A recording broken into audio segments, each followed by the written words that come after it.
alunos, olá alunas, sejam mais uma vez bem-vindos ao Se Liga na Educação. Eu sou a Débora, professora de Química, e hoje nós vamos dar continuidade aos modelos atômicos, ou seja, as questões históricas e características históricas que levaram os cientistas a propor diversos modelos, ok? Então, como objetivo dessa aula de hoje, nós vamos então reconhecer as características e os eventos que levaram historicamente aos cientistas proporem os modelos. Então, nós vamos trabalhar com o modelo de Rutherford e o modelo de Bohr. Então, esse conteúdo está englobado na semana 3 e 4 do PET volume 3 do primeiro ano do ensino médio, ok? Bom, nós paramos no modelo atômico de Thomson. Nós vimos que ele era capaz de sanar os experimentos elétricos que tinha na época. Foi proposto ali por volta de 1903, certo?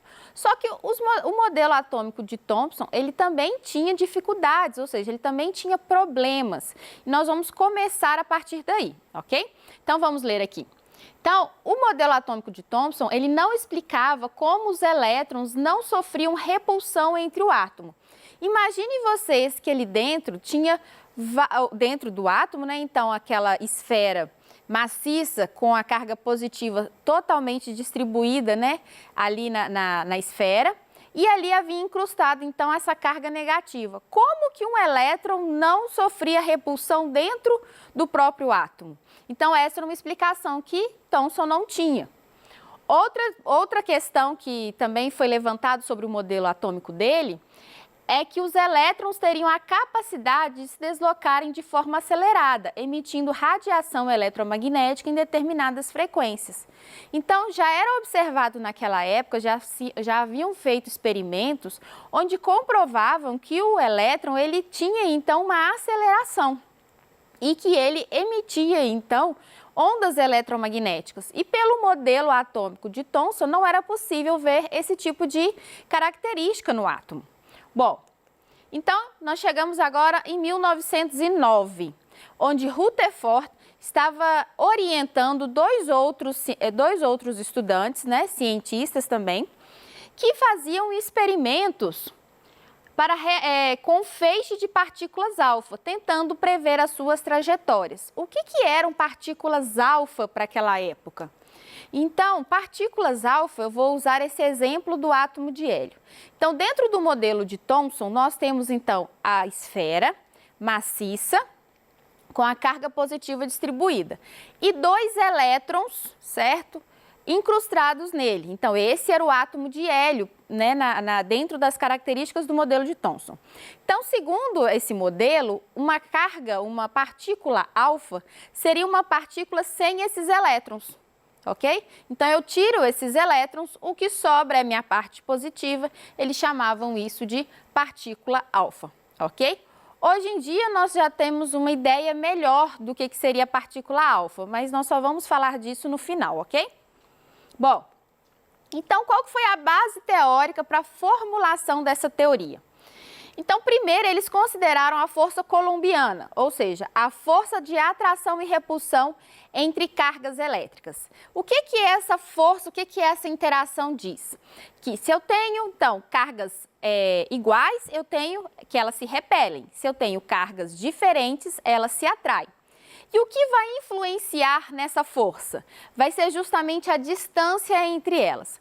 Quanto maior a proximidade, quanto menor a distância entre essas partículas, maior é a força que elas exercem. Então, se são partículas iguais e elas estão muito próximas, elas vão se repelir com muito mais força. Se elas são partículas diferentes e estão muito próximas, elas vão se atrair com muita força. Lembrando que estamos falando de distâncias, gente, entre átomos, entre partes de um átomo. Então, realmente são distâncias muito pequenas. Ok? Bom, outra parte dessa base teórica eram os cálculos de ângulos de desvio das partículas alfa. Então, com base nessa fórmula da força coulombiana, era possível então calcular justamente esses desvios que as partículas alfa poderiam sofrer ao interagir com outras cargas, ok? Bom, o modelo de Thomson, né, a carga positiva, ela estava uniformemente distribuída no átomo. Sendo assim, não haveria, então, uma grande interação entre a partícula alfa com o átomo. Uma vez que a parte positiva, como ela está uniformemente distribuída, eu não teria, então, essa repulsão muito forte. Então, ele não sofreria, então, grandes desvios quando a partícula alfa entrasse em contato com o átomo. Bom, Rutherford, né, analisava justamente o espalhamento de partículas alfa. Então, ele fazia estudos tentando compreender como que eram esses graus de espalhamento das partículas, principalmente em relação ao ar e ao vácuo. Então, ele percebia que, segundo a teoria, segundo a hipótese que ele levantou, o espalhamento no ar vai ter um maior ângulo de espalhamento do que no vácuo. Por quê? A partícula alfa deve interagir com o átomo presente no ar atmosférico e isso fará com que aumente esse ângulo de dispersação. Enquanto que no vácuo não existe matéria, então não deveria haver, então, ali um espalhamento desse raio, ok? Então, o que ele propôs? Ele propôs um experimento onde ele colocava um anteparo, uma folha bem fina de ouro, para simular as partículas do ar que deveria ter aqui no nosso ar. E fazia a emissão dessas partículas alfa sobre essa folha e tentava calcular, então, esses ângulos. Então, anteriormente, antes dele fazer o experimento, o cálculo teórico que foi feito indicava que essas partículas deveriam sofrer ali uma variação de ângulo em torno ali de 3, 4, 5 graus no máximo. E aí ele fez então um experimento para verificar se a sua hipótese estava correta. Bom, aqui nós temos o experimento. Então vamos comigo? Então aqui eu tenho a fonte de partícula alfa, ou seja, a fonte onde vai ser emitida essas partículas. Essas partículas elas são radioativas. Elas têm ali tem um orifício, ali tem uma pequena abertura, muito pequena, para que direcione esse feixe em linha reta, ou seja, de forma linear. O anteparo de ouro, que foi com uma lâmina muito fina, onde eles acreditavam que tinha ali em torno de 3 sequências de átomos formando ali a placa. Então, eles fizeram os cálculos bonitinho e identificaram ali essa variação, essa quantidade ali de linearidade dos átomos de ouro. E foi construído em volta dele uma espécie de placa com uma substância fluorescente, ou seja, quando a partícula alfa tocasse nesse raio, né, nessa parte que circulava ali a placa de ouro, ela ia brilhar. Então, o cientista ia conseguir ver calcular o ângulo. E toda essa placa, ela era graduada, então ela tinha os valores de ângulos corretos. Então, por isso que era possível verificar a angulação ali da luz que fosse aparecer, ok? Então, o que ele observou? Ele observou que grande parte das partículas passava direto. Então, simplesmente não sofriam essa dispersação ou simplesmente sofriam poucas. Mas a grande maioria conseguiu atravessar a placa de ouro, o que não era o previsto. E outra coisa, algumas partículas alfa simplesmente tocavam na placa de ouro e voltavam, ou seja, sofriam um desvio muito grande. Eles eram impedidas então ali e sofriam esses desvios. Então, eu tenho esse desenho aqui para representar justamente isso. Então, eu tenho o roxinho, né, que são as partículas alfa, que é justamente a parte positiva também dos átomos de ouro, que estão representados por essas bolinhas amarelas. E aqui vocês percebem que as partículas, elas passam direto e quando elas sofrem interação com o núcleo das partículas do ouro, ou seja, dos átomos de ouro, elas sofrem, então, esses desvios, ok? Então, olha só, Rutherford, então, elaborou, diante desse experimento, uma explicação análogo ao modelo planetário vigente da época. Então, para ele, os átomos são compostos de um núcleo positivo e os elétrons de carga negativa vão orbitar numa região chamada eletrosfera. E essa eletrosfera é uma região vazia do átomo. O tamanho do núcleo é 10 mil vezes menor do que o do átomo. Nós costumamos fazer analogia, para vocês alunos terem uma ideia, é como se tivesse uma pulga no centro de um estádio de futebol. Então, a pulga seria o meu núcleo, enquanto que o estádio de futebol seria o átomo. Então, o núcleo é muito, muito pequeno em relação ao tamanho do átomo, ok? O núcleo, ele tem a maior parcela de massa do átomo. A massa do elétron é muito menor que a do núcleo. Então, além do núcleo ser muito pequeno e essa eletrosfera, a região onde não tem partícula muito grande, o núcleo ainda detém a maior parte da massa que representa aquele átomo. Então, o núcleo detém ali essa massa e ele é a partícula positiva, a parte positiva presente no átomo, enquanto que a eletrosfera é onde tem os elétrons que vão circulando ou estariam parados, ainda não estava muito definido isso nessa época, na eletrosfera. Bom, o modelo de Rutherford, ele não era capaz de explicar, por exemplo, a estabilidade do núcleo do átomo. Porque se o átomo era feito de partículas positivas, por que os átomos positivos, ou seja, as cargas positivas, não se repeliam e destruiriam o átomo?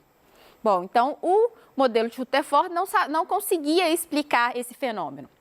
Os elétrons na eletrosfera não são atraídos pelo núcleo, então esse era um outro ponto que o modelo de Rutherford também não conseguia explicar.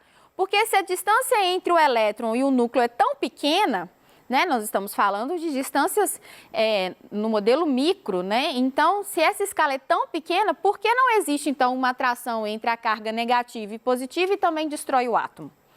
Rutherford também não conseguia explicar. E pelo conhecimento da época, as cargas em movimento liberavam energia eletromagnética. O que isso quer dizer? Que se os elétrons estivessem em movimento ali dentro do átomo, eles deveriam liberar energia em forma de uma onda eletromagnética, o que faria com que eles perdessem energia, até com que eles fossem perdendo energia, perdendo energia, perdendo energia e chocassem com o núcleo e destruíssem o átomo.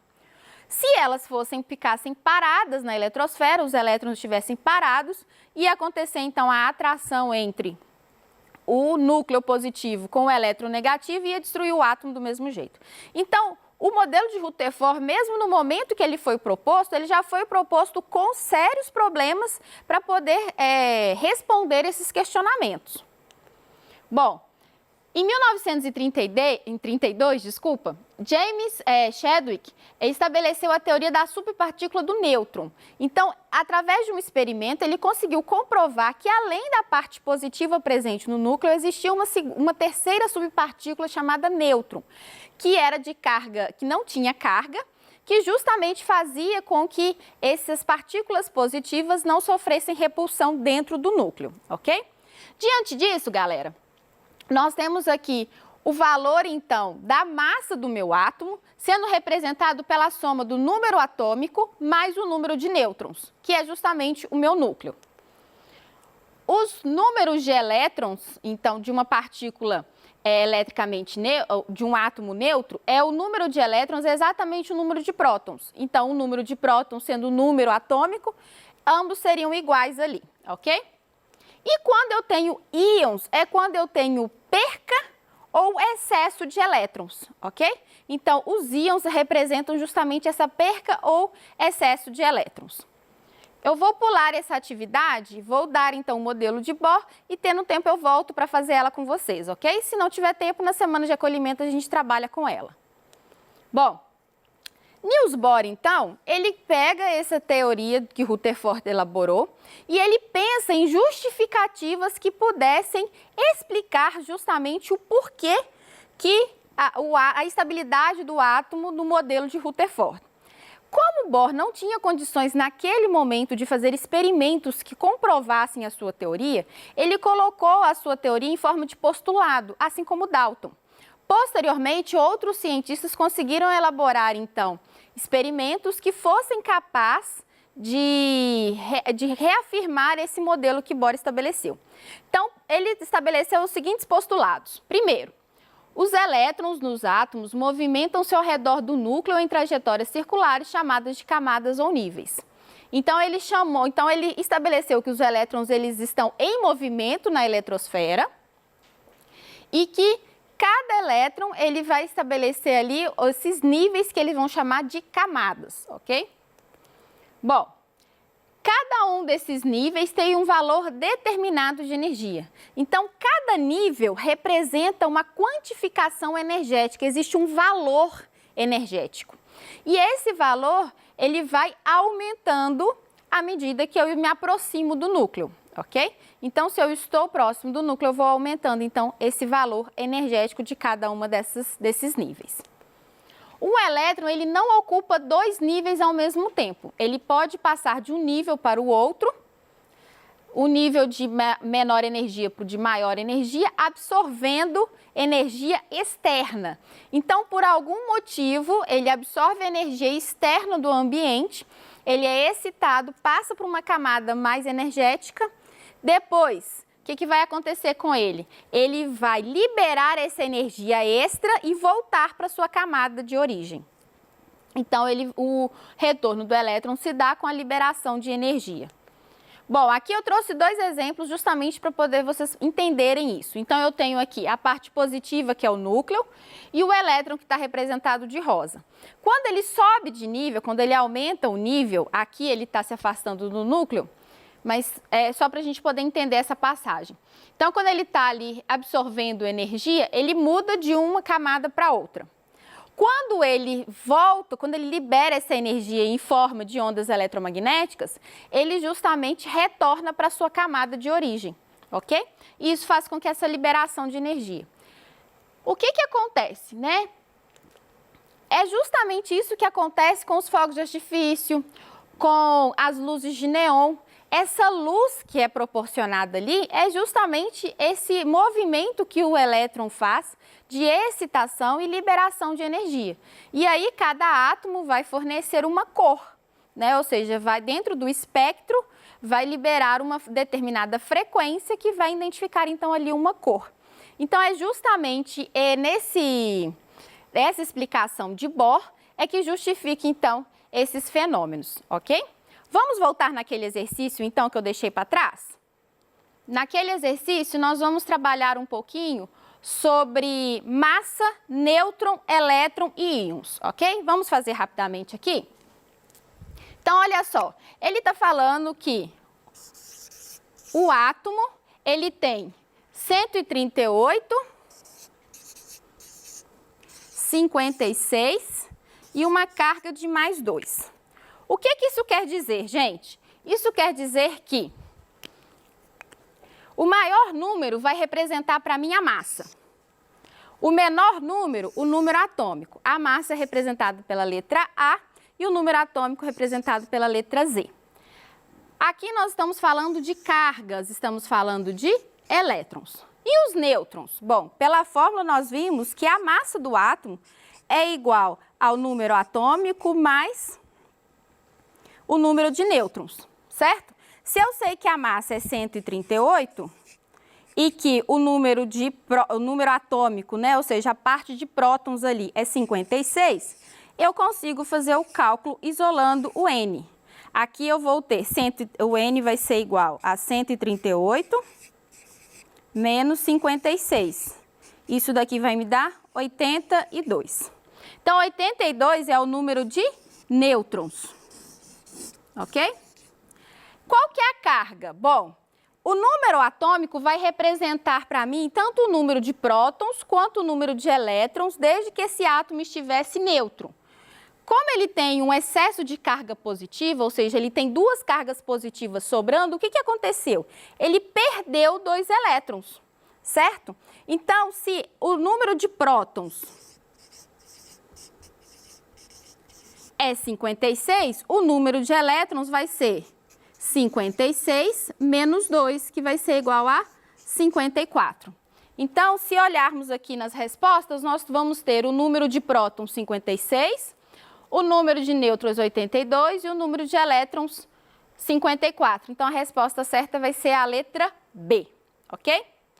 Bom, gente, apesar de falar um pouquinho mais corrido agora no finalzinho, eu quero agradecer a todos por essa aula.